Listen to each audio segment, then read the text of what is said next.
नमस्कार मंडळी, कसे आहात सगळे? बसताना मस्त सल्लाच हवं. मी शिवानी तुम्हा सर्वांचं माझ्या यूट्यूब चॅनलवर अगदी मनापासून स्वागत करते. जर तुम्हाला संध्याकाळच्या स्वयंपाकाचा कंटाळा असेल किंवा मग दुपारच्या जेवणाच्या वेळी तुम्हाला रोज रोज चपाती भाजी खाऊन कंटाळा असेल तर तुम्ही अशी एक मस्त रेसिपी बनवू शकता.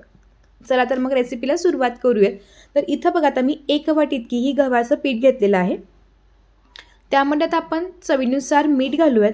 आता ह्यामध्ये आपण 1 चमचा तेल घालून हे सगळं चांगलं असं मिक्स करून घ्यायचं आणि त्यानंतर लागेल असं पाणी घालून आपण ज्या पद्धतीने नॉर्मली कणिक मळतो अगदी त्याच पद्धतीने आपण ही मऊ कणिक अशी मळून घेणार आहोत. ही कणिक मळताना फार घट्टही मळू नका. जर फार घट्ट झाली तर ही रेसिपी थोडीशी वातड होण्याची शक्यता असते. त्यामुळे थोडीशी मऊ अशी कणिक मळून घ्यायची. अशा पद्धतीचा गोळा झाला की पुन्हा अर्धा चमचा तेल आपण वरून लावून 1-2 मिनिटं ही कणिक चांगली अशी मळून घेणार आहोत.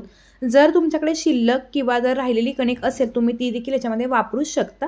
तर बघा, ही कणिक अगदी 2 ते 3 मिनिटात माझी चांगली अशी मळून तयार झालेली आहे. तर ही रेस्ट व्हायला तर आपण एका साईडला ठेवून देऊयात. तोपर्यंत इथं बघा, आता मी अर्धी वाटी इतकं हे डाळीचं पीठ घेतलेलं आहे. डाळीचं किंवा बेसनचं पीठ घ्यायचं. तुम्ही हे प्रमाणे कोणत्याही एका वाटीनं किंवा कोणत्याही कपाने घेऊ शकता. त्यामध्ये आता आपण पाव चमचा इतकी हळदपूड, 2 चमचे काश्मीरी लाल तिखट वापरले. तिखटाप्रमाणात प्रमाण कमी जास्त करू शकता. 1 चमचे तुम्ही धणेपूड वापरले. अर्धा चमचा मी गरम मसाला वापरला. 1 छोटा चमचा मी ओवा घेतला होता, तो हातावरती थोडासा घसकटून घ्यायचा जेणेकरून त्याचा फ्लेवर खूप छान येतो. त्यानंतर 1 चमचा कसुरी मेथी थोडीशी हातावरती चोळून घ्यायची, त्याचा पण फ्लेवर खूप छान लागतो. अर्धा चमचा मी जिरे घालून घेतलेले. त्यानंतर आता आपण डाळीचं पीठ वापरले म्हणून याच्यामध्ये मी पाव चमचा इथं मी हिंग वापरणार आहोत जेणेकरून आपल्या पोटाला कोणताही त्रास होणार नाही. चवीनुसार आता आपण याच्यामध्ये मीठ घालूयात. आणि आता ह्यामध्ये इथं बघा, मी एका छोट्या पॅनमध्ये 4 मोठे चमचे तेल गरम करून घेतलं. तेल चांगलं कडल्यानंतर गॅस बंद करून घेतला आणि हे गरमागरम तेल आता आपण ह्या पिठावरती घालून घेणार आहोत. जेणेकरून पिठावरती घातल्यामुळे पीठ अगदी खमंगपणे भाजलंही जाईल आणि जो काही डाळीचा कच्चापणा आहे तो पण निघून जातो. आणि हिंग तेलावरती घातल्यामुळे काय होतं, हिंगाचा खमंगपणा अगदी खूप मस्त लागतो. ही रेसिपी साधारणपणे 15 दिवस टिकणारी आहे. तुम्हाला जर कंटाळा आला तुम्ही ही आधी देखील बनवून ठेवू शकता. तर बघा, हे सगळं छान असं मिक्स केलं. खूप कोरडं पण झालं नाही आणि खूप घट्ट पण झालं नाही आहे. बघा, अगदीच पातळ पण करू नका. तर अशा पद्धतीने मी मिश्रण किंवा हे सारण तयार करून घेतलेलं आहे. अगदी खमंग असं आपलं हे सारण तयार झालेलं आहे. सारण तयार झालेलं आहे तोपर्यंत 10 ते 15 मिनिटं पण झालेत आणि कणिक पण बघा चांगली अशी मस्तपैकी छान सॉफ्ट झालेली आहे. तर आता आपण ह्याचे 4 ते 5 गोळे करून घेणार आहोत. 1 वाटीमध्ये साधारणपणे जर तुम्ही मीडियम साईजचे गोळे कराल तर 4 गोळे आरामात होतात. ज्या पद्धतीने आपण फुलक्याला गोळा घेतो तर तेवढ्याच आकाराचा आपण हा गोळा जो आहे तो करून घेणार आहोत. आता हा गोळा बघा छान असा गोलाकार रीतीने करून घ्यायचा. जर तुमच्याकडे शिल्लक कणिक असेल तर अगदी ही रेसिपी झटक्यातच बनते. आता हे गोळे करून घेतलेत. आता ह्यातला 1 गोळा आपण लाटून घेणार आहोत. त्यासाठी पोळपाट टरणावरती थोडंसं गव्हाचं पीठ घालून घेतलं आणि गोळ्यावर देखील थोडंसं पीठ घालून घ्यायचं आणि त्यानंतर आता आपण साधारणपणे हा पुलक्याच्या आकार एवढा हा लाटून घेणार आहोत. तर बघा, हे छान असं लाटून झालेलं आहे. आता खाली थोडंसं पीठ टाकून ही पोळी अशा पद्धतीने पसरवून घ्यायची आणि त्यावरती आता आपण जे सारण मगाशी तयार करून घेतलं ह्यातलं 1 चमचा सारण आपण पोळीवरती घालून घेणार आहोत आणि हे सगळीकडे आता आपण पसरवून घेणार आहोत जेणेकरून हे सारण सगळ्या चपातीला किंवा सगळ्या पोळीला अगदी एकसारखं समान लागलं जाईल आणि त्यामुळं खाताना चव पण खूप छान लागेल. ही अशी एकच रेसिपी जर तुम्ही बनवाल तुम्हाला वेगळ्या प्रकारची भाजी किंवा काहीच बनवावं लागत नाही. ही रेसिपी तुम्ही प्रवासात देखील घेऊन जाऊ शकता. इतकी मस्त कुरकुरीत आणि 15 दिवस आरामात टिकणारी रेसिपी आहे. तर बघा, हे सारण सगळीकडे मी पसरवून घेतलं. त्यानंतर तुम्हाला व्हिडिओमध्ये दिसतंय अगदी त्या पद्धतीने आपण त्याची गुंडाळी करून घ्यायची जेणेकरून सारण अगदी आतपर्यंत मस्तपैकी जाईल. तुम्ही जर चॅनलवरती नवीन असाल आणि अजूनही चॅनलला सबस्क्राईब केले नसेल तर प्लीज चॅनलला सबस्क्राईब करून त्या पुढील बेल बटनला क्लिक करायला पण विसरू नका, म्हणजे माझे व्हिडिओ झाले त्याचं नोटिफिकेशन सर्वात आधी तुम्हाला बघायला मिळतील. तर आता बघा, हा जो रोल तयार करून झाल्यानंतर अशा पद्धतीने आपण तो गुंडाळी करून 1 टोक आतमध्ये घालून दुसरं टोक आपण अशा पद्धतीने वरच्या बाजूला थोडंसं प्रेस करून घेणार आहोत जेणेकरून जे सारण आहे ते अजिबात बाहेर येणार नाही.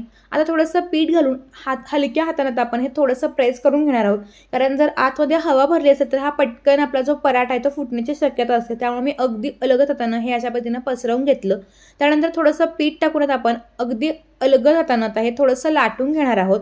तर आज आपण मस्तपैकी खमंग बेसनचा पराठा बनवतोय.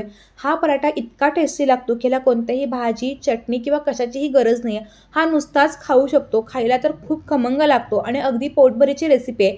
तुम्हाला रोजच्या चपातीचा कंटाळा असेल तुम्ही अशी रेसिपी एकदम मस्तपैकी बनवू शकता. तर 1 लाटून तयार आहे. मी पुन्हा अजूनही तुम्हाला बनवून दाखवते. पुन्हा 1 पोळी लाटून घेतली. 1 चमचा सारण अशा पद्धतीने पोळीवरती घालून ते सारण सगळीकडे पसरवून घेतलं आणि त्यानंतर त्याची व्हिडिओमध्ये व्हिडिओमध्ये दिसतंय अगदी त्या पद्धतीने याची गुंडाळी करून घेतली। एक टोक जे आहे ते बरोबर आतमध्ये घेऊन दुसरं जे टोक आहे ते अशा पद्धतीने वरच्यावरती आपण प्रेस करून घेतलं। थोडंसं हाताने हे प्रेस करून घ्यायचं आणि त्यानंतर अगदी अलगद हाताने आता आपण हे लाटून घ्यायचं। तर असा खमंग बेसनचा पराठा तुम्ही प्रवासामध्ये असू दे किंवा मग तुम्हाला चपातीचा कंटाळा असेल, चपाती भाजी तर उन्हाळ्यात आपल्याला बनवायला नको वाटतं कारण गॅसजवळ उभारायला आपल्याला कंटाळा येतो किंवा गरमीमुळे आपल्याला ते नकोसं वाटतं, त्यावेळी तुम्ही अगदी झटपट अशी ही रेसिपी बनवू शकता। आणि मुलांनाही शाळेला सुट्ट्या पडल्यात त्यामुळे ते रोज हट्ट करतात की काहीतरी वेगळं बनव, त्यावेळी तुम्ही अशी ही रेसिपी नक्कीच बनवून देऊ शकता। तर पराठे लाटून झाल्यानंतर बघा गॅसवरती एक नॉनस्टिकचा तवा ठेवला, तो चांगला तापवून घ्यायचा आणि त्यावरती हा पराठा अशा पद्धतीने घालून घ्यायचा। एक 2 ते 3 मिनिटं झाल्यानंतर आता आपण वरून तेल लावून घेणार आहोत।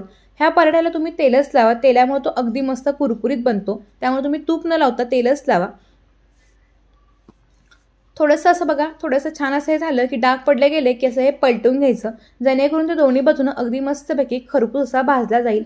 हा पराठा अगदी काही वेळातच तयार होतो, पण खायला तो खूप मस्त लागतो। तुम्ही मुलांच्या टिफिनला असेल, प्रवासामध्ये असेल किंवा आदल्यामधल्या वेळेत देखील खायला ही रेसिपी नक्कीच बनवू शकता। खूप म्हणजे खूप टेस्टी आहे। जर तुम्हाला ही रेसिपी आवडली असेल तर प्लीज मला कमेंट करून सांगायला विसरू नका। तुम्ही हा व्हिडिओ कोणत्या गावातून किंवा कोणत्या शहरातून पाहताय हेही मला कमेंट करून सांगा, म्हणजे मला कळेल की माझे व्हिडिओ कोणकोणत्या गावापर्यंत पोहोचलेले आहेत।